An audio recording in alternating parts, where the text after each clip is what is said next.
नमस्कार दोस्तों, body building Hindi में आपका स्वागत है। आज हम बात करेंगे कि वेट गेन कैसे करें और जिन लोगों का वेट गेन नहीं होता है उसके कारण क्या है, वेट गेन होता क्यों नहीं। सबसे पहले तो बात करेंगे कि अंडरवेट, कौन लोग अंडरवेट हैं। इसका एक जर्नल सा मेजरमेंट होता है, ये सब पे लागू नहीं होता। जैसे एक जर्नल मेजरमेंट होता है कि 18.5 से कम जिसकी बीएमआई आती है वो अंडरवेट है, और जिसकी बीएमआई 25 से ऊपर आती है वो ओवरवेट है, और जिसकी 30 से ज़्यादा आती है उसको ओबेस बोलते हैं, मतलब जो बहुत ज़्यादा मोटे लोग। ऐसा भी हो सकता है कुछ लोगों की बीएमआई 15 है, 14 है, लेकिन वो बॉडी बिल्डर हैं, उन्होंने जो बॉडी फैट है वो बिल्कुल कम कर दिया है और वो हेल्थी हो सकते हैं। ये सब पे लागू नहीं होता, लेकिन इन जनरल सा मेजरमेंट है।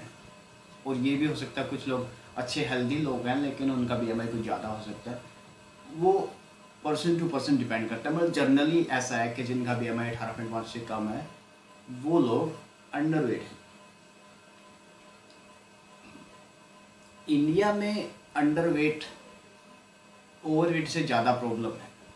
जैसे अमेरिका या यूरोप के देशों में ओवरवेट एक बहुत बड़ी प्रॉब्लम है, ओबेसिटी बड़ी प्रॉब्लम है, वैसे ही इंडिया में जो इंडिया की यंग जनरेशन है उनका वेट गेन होता ही नहीं है।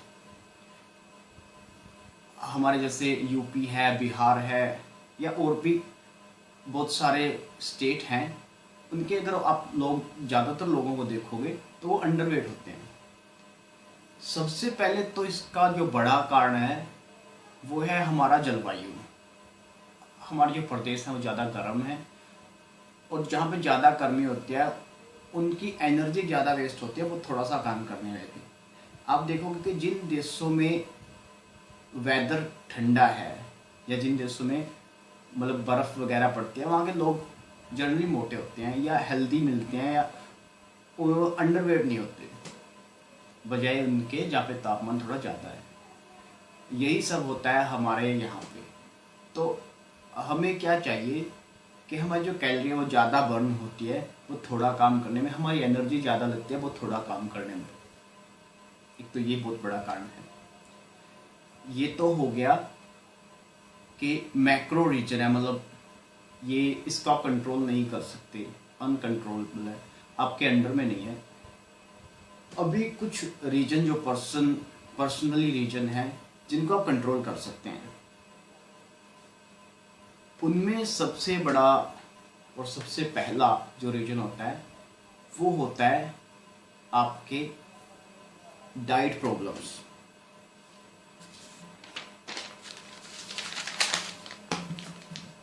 जो आप खाते हैं, आप खाना खाते हैं, सभी लोग खाते हैं, आप सोचते हैं कि आप प्रॉपर खा रहे हैं, लेकिन उसमें कुछ कारण हो सकते हैं जिनकी वजह से आपका वेट गेन नहीं होगा। या तो आप मील्स को स्किप करते हैं, जैसे आपने सुबह खाया, दोपहर में खाया ही नहीं, फिर इवनिंग में खाते हैं, या आपने सुबह खाया ही नहीं। जो ब्रेकफास्ट स्किप करने की प्रॉब्लम है वो बहुत सारे लोगों को मिलता है। जनरली जो लोग जॉब वगैरह करते हैं वो देरी से उठते हैं, या स्कूल में जाने वाले बच्चे भी ऐसा करते हैं, कॉलेज में जाने वाले ऐसा करते हैं कि देरी से उठते हैं और फटाफट तैयार होकर निकल जाते हैं, ब्रेकफास्ट नहीं करते।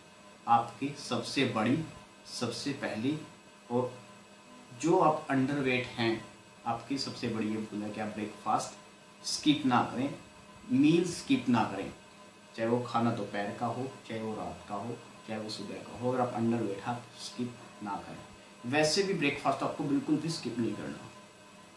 जो ब्रेकफास्ट है वो हमें एनर्जी देता है पूरे दिन काम करने की। दूसरी, आपके जो खाने के साथ क्या प्रॉब्लम हो सकती है कि आप खाना तो प्रॉपर खा रहे हैं, आप 3-4 खाना ले रहे हैं, दिन में 3-4 मील्स ले रहे हैं, लेकिन फिर भी आपका जो वेट है गेन नहीं हो रहा है। उसका क्या कारण है? आपके खाने में न्यूट्रिशन की कमी है। जनरली हमें जो मसल्स मास या वेट गेन करने के लिए क्या चाहिए? आपको प्रोटीन अच्छे चाहिए। आप दूध पी सकते हैं, अंडे खा सकते हैं।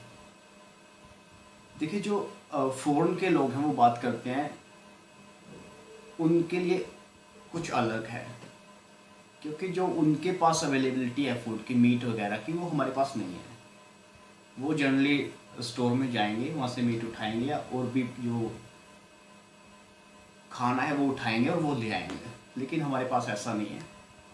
हमारी कंडीशन कुछ अलग है। हमारी जो पॉपुलेशन है वो ज़्यादातर पॉपुलेशन गांव में रहती है, वहाँ पे इतना जो इजी अवेलेबिलिटी मीट वगैरह की या जो हाई प्रोटीन फूड्स हैं जैसे वो जाते हैं, उनके ऊपर लिखा होता है कि इसमें आपको प्रोटीन मिलेगा और आप खा लीजिए, बस मतलब लिखा होता है, वो खा लेते हैं, उनको पता होता है इतना प्रोटीन आपने ले लिया। लेकिन हमारे यहाँ पे पता नहीं होता। जनरली आप प्रोटीन, हाई प्रोटीन के लिए क्या कर सकते हैं, आप दूध पी सकते हैं, दूध से बने पदार्थ खा सकते हैं, आप बीन्स खा सकते हैं, सोयाबीन, आप चना भी खा सकते हैं, वो आपके लिए अच्छा है। इसके अलावा अगर आप मीट खाते हैं, अंडा खाते हैं, वो भी खा सकते हैं। और आप क्या कर सकते हैं कि आपको प्रॉपर न्यूट्रिशन मिले। अगर आपको लगता है, आप एक मल्टीविटामिन भी ले सकते हैं। ये भी आपकी जो आप वेट गेन नहीं कर पा रहे, इसका कारण हो सकता है कि आप विटामिन आपके खाने में नहीं मिल रहा, आप मल्टीविटामिन भी ले सकते हैं। इसके अलावा सबसे बड़ी बात तो ये है कि आपका जो खाना ले रहे हैं उसमें ही आप ध्यान रखें कि आप प्रॉपर न्यूट्रिशन आपको मिले। ये ना हो कि आप खा तो रहे हैं लेकिन उसके अंदर न्यूट्रिशन की कमी है। आपको प्रॉपर न्यूट्रिशन मिले, इसके लिए आप जो खाना अभी मैंने आपको बताया है उसको आप इंक्लूड कीजिए। सैलेड आपके इसमें होने चाहिए, आपके जो बीन्स हैं, आप दालें हैं, वो आपके खाने में इंक्लूड होनी चाहिए अगर आपको प्रॉपर न्यूट्रिशन लेना है, अगर आपको वेट गेन करना है।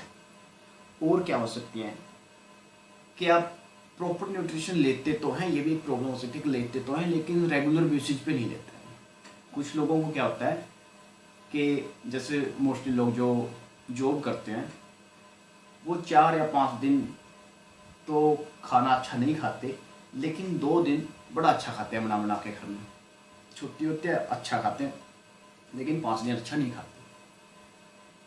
ये एक बड़ी प्रॉब्लम हो सकती है। अगर आप ऐसा करेंगे तो आप वेट गेन नहीं कर पाएंगे। आपको जो न्यूट्रिशन लेने होते हैं वो रेगुलर बेसिस पे लेने होते हैं, तभी आपको फ़ायदा होगा। जो सबसे बड़ी प्रॉब्लम थी वो तो आपकी यही थी कि आप खाने के अंदर न्यूट्रिशन नहीं ले पा रहे हैं, खाना स्किप कर रहे हैं। खाने से रिलेटेड ही जनरली होता है, खाने से रिलेटेड ही आपको होता है कि आप वेट गेन नहीं कर पा रहे हैं, आप अंडर वेट हैं, खाना अच्छा आप नहीं ले रहे हैं।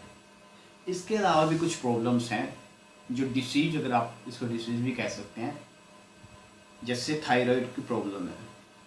थायराइड की प्रॉब्लम में क्या होता है, इसमें कंडीशन होती है कि आपका जो कैलोरी बर्न करने की पावर होती है वो थायराइड में बहुत ज़्यादा बढ़ जाती है।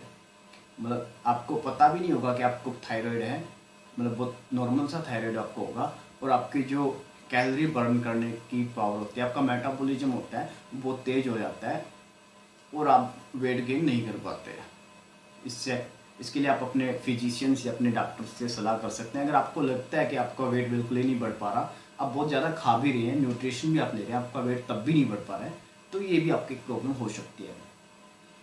इसके अलावा एक डिसीज होती है कैलियक डिसीज, जिसको बोलते हैं। कैलियक डिसीज में आपको क्या होता है कि आपकी जो स्मॉल इंटेस्टाइन होती है, स्मॉल इंटेस्टाइन में आपको यहाँ पे एक विली होती है स्मॉल इंटेस्टाइन में, जिसके ऊपर उभार होते हैं। वो आपको क्या करती है कि जो आपके न्यूट्रिशन जाते हैं उनको ऑब्जर्व कर लेती है और उनका जो आपके ब्लड स्ट्रीम है उसके अंदर भेजती है। कुछ लोगों को ग्लूटेन की वजह से, ग्लूटेन की रिएक्शन की वजह से वो जो विली है डैमेज हो जाते हैं। जैसे वो विली इस आकार की होती है, वो निकले हुए उभार होते हैं ऐसे, और वो डैमेज होके इतनी रह जाएगी। वो जो आपका न्यूट्रिशन आप लेते हैं, आप प्रॉपर न्यूट्रिशन ले रहे हैं, वो ऑब्जर्व करने हैं, वो ऑब्जर्व नहीं कर पाती। वो आपकी न्यूट्रिशन मल द्वार के द्वारा ऐसे कैसे निकल जाते हैं और आप अंडर वेट रहते हैं, आपका वेट गेन नहीं हो पाता या आपके मसल नहीं बन पाते। आप अपने डॉक्टर से या अपने फिजिशियन से इसके लिए संपर्क कर सकते हैं। अगर आपको लगता है कि आप बिल्कुल सारा कुछ खा रहे हैं, लेकिन आपका वेट गेन बिल्कुल ही नहीं हो पा रहा है। आपको थकान रहती है, आपको और भी बहुत सारी प्रॉब्लम है जो अंडर वेट लोगों को होती है कि स्ट्रेंथ आपकी बिल्कुल इंक्रीज नहीं हो रही है। तो आप इसके लिए भी जा सकते हैं। अगर आपको लगता है बहुत ज़्यादा वीक हैं तो अपने डॉक्टर से, अपने फिजिशियन से सलाह ले सकते हैं कि कहीं मेरे को ये बीमारी तो नहीं है, मेरी जो स्मॉल इंटेस्टाइन की जो विली है वो डैमेज तो नहीं है, मैं न्यूट्रिशन ऑब्जर्व नहीं कर पा रहा हूँ। डायबिटीज एक कारण हो सकता है। कुछ लोगों को डायबिटीज होते हैं, डायबिटीज में भी आप ऐसा होता है कि आप का वेट गेन नहीं हो पाता, आप अंडर वेट रहते हैं।